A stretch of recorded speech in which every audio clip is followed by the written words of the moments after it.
अस्सलाम वालेकुम friends, welcome to my YouTube channel. तो आज की इस वीडियो में हम डिस्कस करने वाले हैं fundamental of economics by Habibullah Wasir part 2 की ये बुक है, ठीक है। और चैप्टर 1 हमने स्टार्ट किया हुआ है।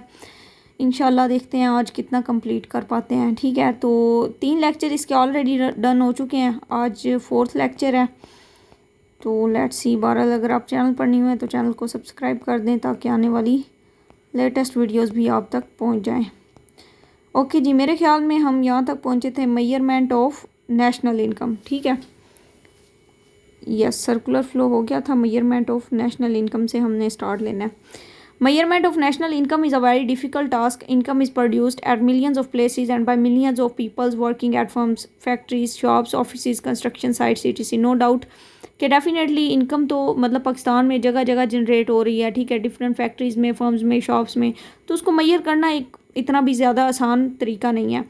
And there are thousand of ways और activities through which people can receive income, therefore exact measurement is not possible, only a good estimate can be made। तो वो कहता है कि अब ज़ाहिरी बात है कितने थाउजेंड ऑफ पीपल हैं, ठीक है, बल्कि मिलियंस ऑफ पीपल हैं जो डिफरेंट एक्टिविटीज़ कर रहे हैं, वहाँ से उनको इनकम जनरेट हो रही है, ठीक है।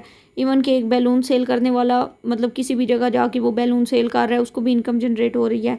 तो इस तरह वो कह रहा है कि इन सब को मतलब मैयर करना इट्स नॉट अ पॉसिबल। तो इसको हम सिर्फ गुड्स के थ्रू ही मतलब मैयर कर सकते हैं। For every rupee of output produced, a rupee of income is created and this rupee either goes to consumer spending or saving or tax payment। कि ज़ाहिर बात है अगर कोई एक भी आउटपुट हम सेल करते हैं तो उससे हमें जो भी अमाउंट मिलती है या तो हम उसको स्पेंड कर देते हैं या सेव कर लेते हैं या उसकी टैक्स पेमेंट कर देते हैं, ठीक है। This fact leads us to 3 alternative way of measurement of national income, ठीक है। तो अब नेशनल इनकम को मैयर करने के लिए वो कह रहा है 3 तरीके से हम कर सकते हैं। पहला है प्रोडक्ट मेथड, दूसरा है इनकम मेथड, तीसरा है expenditure method. So first of all product method या फिर national income at market prices देख लेते हैं। This method is based on the concept of national income as total market value of all final goods and services produce in a country during 1 year, ठीक है। वही बात होगी कि GDP के थ्रू ही हम मैयर कर सकते हैं। अकॉर्डिंग टू दिस डेफिनेशन और method the economy is divided into different sectors such as agriculture, manufacturing, transport, communication, construction services etc, ठीक है। the net money value of total production of these sector in a given year is then added, ठीक है। अब वो कह रहा है कि बेसिकली हम इकानमी को डिफरेंट सेक्टर में डिवाइड करते हैं, वहाँ से जो हमें नेट मनी मिल रही होती है ना, फिर उसको हम बेसिकली ऐड करते हैं। The income from abroad is also included, और इसमें हम मतलब प्रोडक्ट मेथड में इनकम जो अब्रॉड से हमें रिसीव हो रही है वो भी इंक्लूड करते हैं। This give us gross national product. ज़ाहिर बात है जीएनपी ही मतलब वो जीएनपी की डेफिनेशन देखें तो उसमें ये इंक्लूड है कि अब्रॉड की इनकम भी हमने इंक्लूड करनी है। When the amount of depreciation is subtracted, we get the net national product. Depreciation represent a fall in the value of national stock of capital during the course of production of goods। वही बात है जो already हम कर चुके थे, ठीक है। An old car will certainly have less value than the value of a similar new car। The net value of production of a sector means the gross value of its production minus the value of all purchase made by this sector from other sector। In simple word वो ये कहना चाह रहा है कि जो net value है production की उसको हम इस तरह कह सकते हैं कि फॉर एग्जांपल जो प्रोडक्शन की वैल्यू है, ठीक है, जो भी उसकी ग्रॉस वैल्यू या फिर एक मेजर वैल्यू बनी है, ठीक है, उसको अगर हम माइनस कर दें value of all purchases made by this sector from other sector, ठीक है, कि अदर सेक्टर के लोगों ने जितनी भी वो प्रोडक्ट परचेज़ की है वो हम माइनस कर दें, ठीक है, उसकी ग्रॉस वैल्यू में से, तो इससे हमें नेट वैल्यू ऑफ प्रोडक्शन मिल सकती है। उसके बाद इनने एक एग्जांपल भी दे दिया है, ठीक है। A country economy has divided into 7 sector. अब एक कंट्री है, ठीक है, पाकिस्तान कह लें या कोई भी कंट्री कह लें, उसको 7 सेक्टर में उन्होंने डिवाइड कर दिया है। Agriculture, manufacturing, trade, transport, communication, construction, electricity, gas services, ठीक है। सर्विसेज में अब वो बात कर रहा है कि डिफेंस आ जाता है, पब्लिक एडमिनिस्ट्रेशन आ जाता है, एजुकेशन और हेल्थ आ जाता है। Product method is useful to know the relative importance of various sector of the economy. Product method के थ्रू इन सिंपल वर्ड के हमें डिफरेंट जो सेक्टर हैं इकॉनमी के उनकी इंपॉर्टेंस का अंदाज़ा होता है, ठीक है। अब ऊपर जो हमने प्रोडक्शन सेक्टर पढ़े हैं ना, एग्रीकल्चर, मैन्युफैक्चरिंग, ट्रेड, ट्रांसपोर्ट, अब ज़ाहिर बात है कुछ चीज़ें एग्रीकल्चर में प्रोड्यूस हो रही हैं, ठीक है, जो कि मतलब इंडस्ट्रियल एरिया जोन से, मैन्युफैक्चरिंग एरिया जोन से वहाँ से वो परचेज़ करता होगा। कुछ चीज़ें ट्रेड की होंगी जो एग्रीकल्चर से आ रही होंगी, कुछ कंस्ट्रक्शन की होंगी जो मतलब डिफरेंट ये कंस्ट्रक्शन कंपनी से आ रही होंगी, ठीक है। तो इंडस्ट्री और ये मतलब इन सिंपल वर्ड के इनकी आपस में भी सेलिंग परचेजिंग चलती रहती है। The above table shows that agriculture make the greatest contribution national income of this country. अब फॉर एग्जांपल उन्होंने बता दिया कि एग्रीकल्चर का सबसे ज़्यादा कॉन्ट्रीब्यूशन है नेट वैल्यू एडिड में, जैसे 120 शो कर दिया है, मैन्युफैक्चरिंग का 80 है, ट्रेड का 50 है, ठीक है, हर सेक्टर का उन्होंने अलग अलग बता दिया। उसके बाद है प्री, ये क्या वर्ड है यार, ये पता नहीं क्या वर्ड है, आप अपने हिसाब से पढ़ लेना, ठीक है। The following are observed in this method, ठीक है। उसके बाद double counting is avoid because it causes over estimation of national income. बल्कि आप वेट करें, इसको हम पढ़ने की कोशिश करते हैं, इतना डिफ़िकल्ट वर्ड है नहीं जितना लग रहा है। प्रीकॉशंस, प्रीकॉशंस, ठीक हो गया, वाह।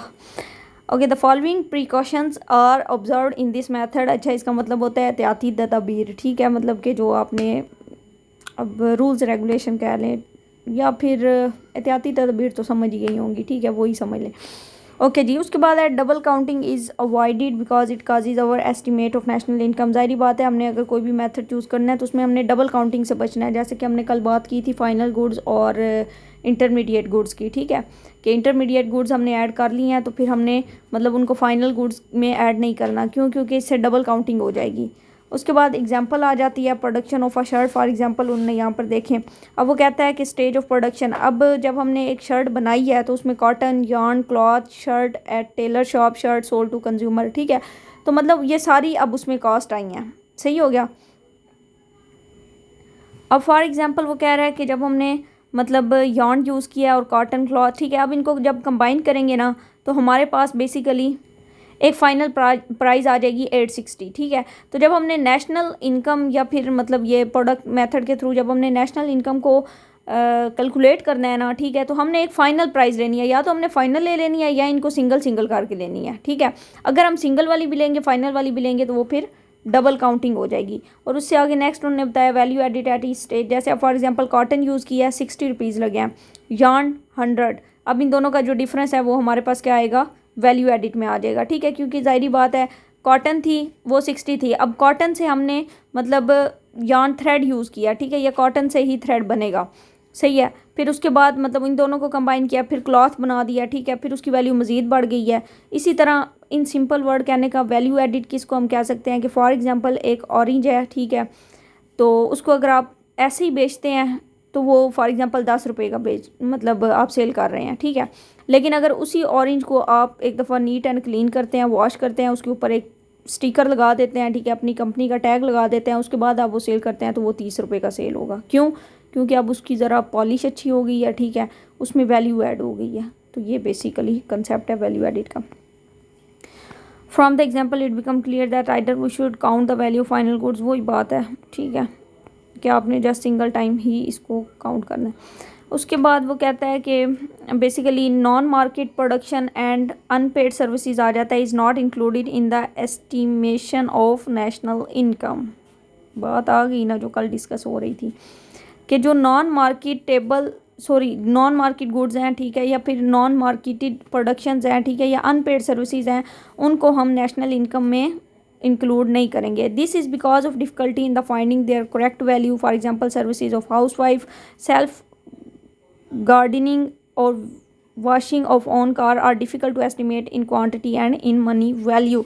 लेकिन देखें ना, उन्होंने नॉन मार्केट प्रोडक्शन की बात की, नॉन मार्केट गुड्स, अब वो ऐसी गुड्स की बात कर रहे हैं जो एक पर्सन खुद करता है। फॉर एग्जांपल एक हाउस वाइफ है, ठीक है, वो घर के काम करती है, उसके लिए उसे कोई चार्ज नहीं किया जाता, उसको कोई पैसे वगैरह नहीं दिए जाते, ठीक है, उसको ज़ाहिर बात है हम नेशनल इनकम में नहीं काउंट करेंगे। क्यों, क्योंकि उससे तो वेलफेयर भी नहीं बढ़ रही। वेलफेयर तब बढ़ सकती है कि फॉर एग्जांपल आप किसी दूसरे की हेल्प आउट कर दें, लेकिन उसके लिए आप चार्ज ना करें। तो मेरा कंसेप्ट किसी हद तक ठीक है, लेकिन फिर भी इसको मज़ीद देखेंगे, ठीक है, क्योंकि आपने बोला था कि ये इंक्लूड नहीं होगी और मैंने बोला था कि ये वेलफेयर की वजह से इंक्लूड होगी। उसके बाद है in order to measure all current output we must include the market value of any additions to inventories, for example the value of unsold goods और the goods which are in the process of production. कि basically जब हम मैयर कर रहे होते हैं current output को, तो हमने उन चीज़ों को भी उसमें उन चीज़ों की वैल्यू भी ऐड करनी है जो अभी तक सेल नहीं हुई या जो इन्वेंट्री में स्टॉक में हमारे पास पड़ी है, ठीक है। उसके बाद है income method.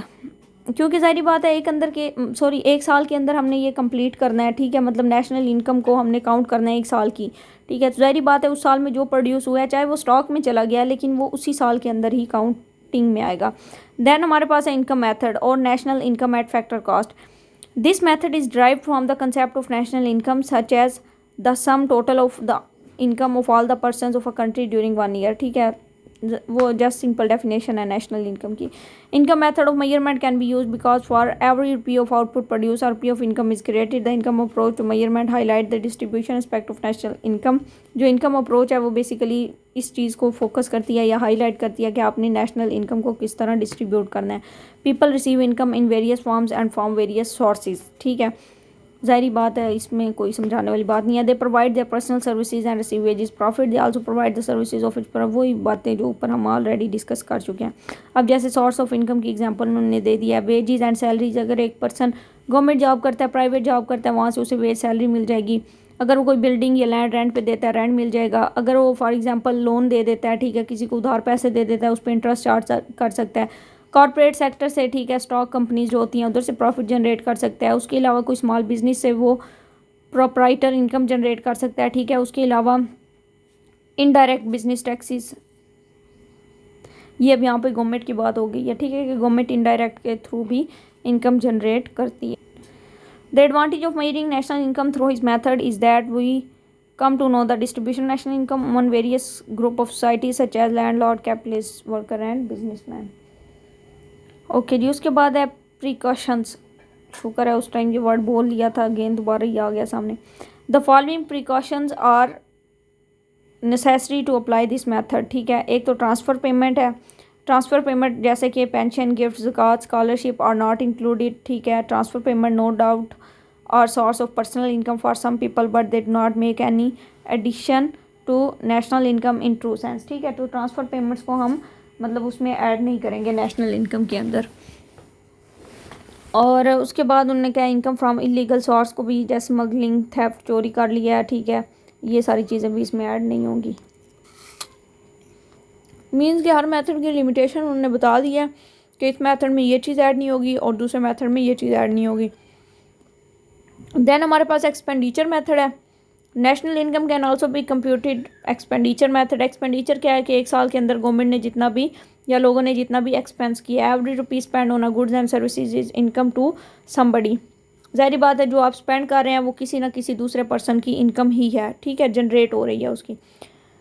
That is to every rupee of income there is a rupee of expenditure. There are 4 main categories of expenditure. एक प्राइवेट कंजप्शन है, ठीक है। प्राइवेट कंजप्शन एक्सपेंडिचर कौन से होते हैं? ऐसे एक्सपेंडिचर जो एक हाउस होल्ड करता है, ठीक है, अपनी डेली बेस पे जो भी उसने यूज़ करनी होती हैं मतलब चीज़ें वगैरह, ठीक है, उस पर जो एक्सपेंस आता है, या फिर किचन के जो एक्सपेंस होते हैं which is included in gross fixed investment. इसको हम ग्रॉस फिक्स्ड इन्वेस्टमेंट भी मतलब उसमें इंक्लूड कर सकते हैं। ग्रॉस डोमेस्टिक इन्वेस्टमेंट क्या होती है? This is expenditure on fixed asset. ये ऐसे मतलब एक्सपेंडिचर होते हैं जो फिक्स्ड एसेट पे होते हैं, जैसे कि फॉर एग्जांपल हमारे पास कार है, उसके पेट्रोल का एक्सपेंस आना है, बिल्डिंग है उसका रेंट देना है, मशीनरी है, इक्विपमेंट है, उनकी डेप्रिसिएशन का जो भी इशू है, and changes in value of stock of goods. उसके बाद है गवर्नमेंट करंट एक्सपेंडिचर। गवर्नमेंट के एक्सपेंडिचर में क्या होगा? डिफेंस पे एक्सपेंस आता है गवर्नमेंट का, पुलिस पे आता है, ठीक है, पुलिस पता नहीं क्या वर्ड है, पुलिस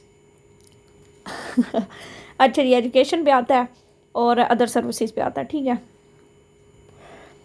तो जी डिफेंस की बात की जाए तो ज़ाहिर बात है हमारे बजट का सबसे ज़्यादा जो एक्सपेंस आता है वो डिफेंस पे ही आता है, ठीक है। और उसके अलावा बाकी चीज़ें एक्सपोर्ट माइन, हालांकि एजुकेशन को यहाँ पर बड़ा हाईलाइट किया हुआ है उन्होंने, लेकिन एजुकेशन पे सिर्फ 2% मुझे याद है कि बजट का सिर्फ एक्सपेंस आता है। टोटल बजट का सोचें 2% सिर्फ एजुकेशन पे स्पेंड हो रहा है। खैर उसके बाद एक्सपोर्ट माइनस इम्पोर्ट है। Because import do not represent our domestic production, expenditure on import is excluded, instead a value of export is included. Okay जी, अब देखिए एक्सपेंडिचर में वो कह रहा है कि जो वैल्यू ऑफ, यार इंक्लूड तो होना चाहिए, 2 मिनट। अच्छा वो कह रहे हैं कि जो इंपोर्ट पे एक्सपेंस हमारा आ रहा है ना, वो क्योंकि डोमेस्टिक प्रोडक्शन तो नहीं है, वो बाहर के कंट्रीज से हम कोई भी चीज़ें अपने कंट्रीज़ में मंगवा रहे हैं, ठीक है, तो उस पर जो एक्सपेंस आ रहा है वो कह रहा है उसको हम एक्सक्लूड करते हैं नेशनल इनकम को मेजर करते हुए एक्सपेंडिचर मेथड के थ्रू, ठीक है। लेकिन हमारे पास जो एक्सपेंस एक्सपोर्ट पे आ रहा है ना, जो हमारे मुल्क की चीज़ें दूसरे मुल्कों में जा रही हैं, उस पर जो एक्सपेंस आएगा वो हम इंक्लूड करेंगे। For example, it is generally assume that total expenditure in a country can be grouped under 4 items. ठीक है, अब ये उन्होंने एक जस्ट टेबल बना के वही ऊपर वाली एग्जाम्पल दे दी है। अब अच्छा जी, ये इंपॉर्टेंट है, कुछ चीज़ें सही है। अब इसको आपने ना, ये जो जैसे अब इनकम को उन्होंने वाई से या एन से रिप्रेजेंट किया हुआ है, कंजप्शन को सी से किया हुआ है, इन्वेस्टमेंट को आई से, गवर्नमेंट एक्सपेंडिचर को जी से, एक्सपोर्ट को एक्स से और इंपोर्ट को एम से। सम टाइम ये एब्रीवेशन भी पूछ ली जाती हैं। ठीक है, और एक्सपोर्ट माइनस इंपोर्ट देखें उन्होंने किस तरह लिखा है, एक्स माइनस एम। ठीक है, तो ये जो टर्म्स है ना, ये आपने याद रखनी है, ये जो भी इनकी एब्रीवेशन है। उसके बाद अगेन, खैर ये वर्ड तो आज पीछे ही पड़ गया, दोबारा आ गया। Precautions, the precautions to be taken in this method, care is taken that every expenditure is counted only once. ठीक है, कि आपने जो भी एक्सपेंस करना है उसको सिर्फ एक दफ़ा काउंट करना है। Expenditure on second hand goods is to be excluded, such sales either do not reflect current production or involve double counting. कि फॉर एग्जांपल, अगर आपने एक दफ़ा एक मोबाइल फ़ोन को ऐड कर दिया उसकी प्राइस को, ठीक है, मेजर करते हुए, तो आप फॉर एग्जांपल अब उसको आगे किसी शख्स को सेकंड हैंड दे रहे हैं, ठीक है, तो वो इसमें इंक्लूड नहीं होगा, एक्सक्लूड होगा, अदरवाइज़ वो डबल काउंटिंग हो जाएगी। ठीक है, उसके बाद जैसे उन्होंने कहा है, a purchase of old house और old car is not included. Conclusion, it should be noted that it appears precautions are observe, the sum of values of all final production, the sum of all income and the sum of all expenditure will be the same, thus the following identity hold। कि चाहे हम output method देखें, production method देखें या expenditure method देखें, तो वो कह रहे हैं कि ये सारी हमें सेम ही सिचुएशन बता रही हैं। तो इसलिए किसी भी कंट्री की नेशनल इनकम को देखना हो तो हम इन तीनों मेथड के थ्रू देख सकते हैं, मतलब देख सकते हैं। जैसे कि अगर एक्सपेंडिचर को देख लें या उसकी इनकम को देख लें या उसके आउटपुट को देख लें, और ये जैसे उन्होंने इसको एक्सप्लेन कर दिया है या फिर उसकी एब्रीवेशन भी बता दी है। नेशनल आउटपुट को ओ से रिप्रेजेंट किया है, इनकम को वाई से और एक्सपेंडिचर को ई से। उसके बाद वो कहते हैं कि डिफ़िकल्टीज़ हैं इनको मेजर करने के लिए, लेकिन वो चैप्टर 10 में हम देखेंगे। और खैर चैप्टर तो एंड हो गया।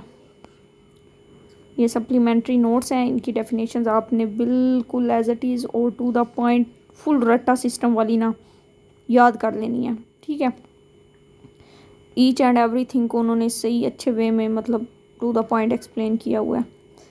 जो ना समझ आए वो अगेन पूछ लीजिएगा, उसको हम अगेन डिस्कस कर लेंगे। ठीक है, तो बाकी ये डेफिनेशंस को लाजमी कीजिएगा। और मेरा तो दिल है कि इस दफ़ा ट्राई करते हैं कि 1 बाय 1 चैप्टर का भी टेस्ट आपसे लेते रहें। ठीक है, MCQs का देखते हैं। बहरहाल अगर मेरे ख्याल में 1 बाय 1 भी बेस्ट रहेगा, लेकिन वही बात है कि टेस्ट बनाना पड़ेगा। चलें देखते हैं। उसके अलावा ठीक है जी, ये सारा तो वही है। इसमें कोई नई चीज़ लगे तो वो बताइएगा, फिर कर लेंगे। और बाकी फिर इंशाल्लाह कल से हम चैप्टर 2 स्टार्ट करते हैं।